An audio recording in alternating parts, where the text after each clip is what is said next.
দেখছো রেনু, তোমার বড় নাতি কিন্তু আবার সবকিছু জটিল করে দিচ্ছে। Congratulations HF. আজ আপনি নিশ্চয়ই দারুণ খুশি। তোমার বোন আজ যা করেছে তাতে বাড়ির কেউ কি দারুণ খুশি হতে পারছে? তোমরা পারছো? হ্যাঁ, প্রিয়া একটা ভুল করেছে, আর তার শাস্তি হিসেবে আপনি ওর গোটা জীবনটা নষ্ট করে দিলেন, ঠিক যেমন আমারটা করেছিলেন। বোকার মতো কথা বলো না। তোমার বোনের যদি আজ বিয়ে না হতো তাহলে কি হতে পারতো তোমার জানা আছে? কি হতে পারত বলুন, কি হতে পারত? আমি আপনাকে বলছি কিচ্ছু হতো না। আপনার এই প্রবীণ বস্তা পচা নিয়ম বাঁচিয়ে রাখতে আর কতজনকে অসুখী করবেন, আর কতজনের জীবন নষ্ট করবেন আপনি। আমি জীবন নষ্ট? শুনছো শুনছো কেন? আমি নাকি বাড়ির ছেলে মেয়েদের জীবন নষ্ট করে দিচ্ছি? আজ এটাও আমার শুনতে হবে? হ্যাঁ, করছেন তো।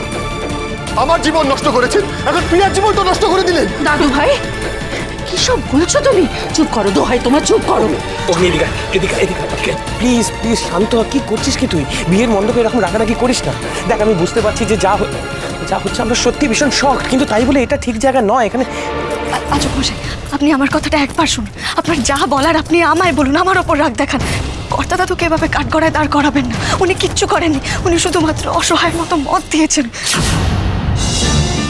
You stay out of this. তাহলে আপনি কেন এইভাবে ওনার সাথে কথা বলছেন? আমি কার সাথে কিভাবে কথা বলবো সেটা আমার ডিসিশন। তুই যখন ডিসিশন নিয়েছিলি তখন আমায় জিজ্ঞেস করেছিলি, আমার ওপিনিয়ন জানতে চেয়েছি, চাসনি তো? ছোটকা, ওকে বলে দে আমি যখন ডিসিশন নেব ওরও কথা বলার কোনো অধিকার নেই। হ্যাঁ আছে অধিকার, 100 বার অধিকার আছে। তুমি রাগের মাথায় দিশা হারিয়ে যেভাবে বাবার সাথে কথা বলছো সেটা যে তোমার বলা উচিত নয়। কথা সেটা বুঝতে পারছে, কিন্তু আমার দুর্ভাগ্য যে তুমি সেটা বুঝতে পারছো না। উনি তোমার দাদা না, আমি তোমার বাবা, তাই আমার সামনে দাঁড়িয়ে বাবা! দাদান?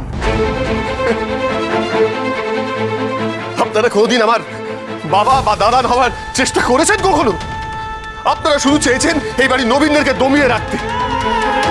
কে পাত্র, কোন সিচুয়েশনে বিয়ে দিতে হয়েছে ইজ নট মাই কনসার্ন। আমার কনসার্ন শুধু একটাই, আমার বোন খুশি কিনা, আর প্রিয়া খুশি নয়।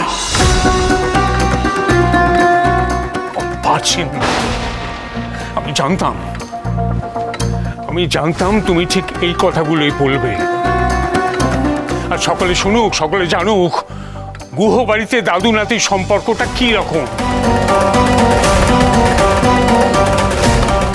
শোনো ছোকরা, বোনের খুশি মুখ দেখতে গেলে বোনের সম্পর্কে খোঁজ খবর রাখতে হয়, সে ঠিক পথে যাচ্ছে কিনা জানতে হয়, খবর রাখতে হয়, তার ভবিষ্যৎ নিয়ে চিন্তা করতে হয়। কোনোদিন করেছো তুমি? আজ বড় বড় কথা বলছো। ঠিক বাবা। কথা সোম থেকে রবি প্রতিদিন সন্ধে 7টায় স্টার জলসায় ও ডিজনি প্লাস হটস্টারে।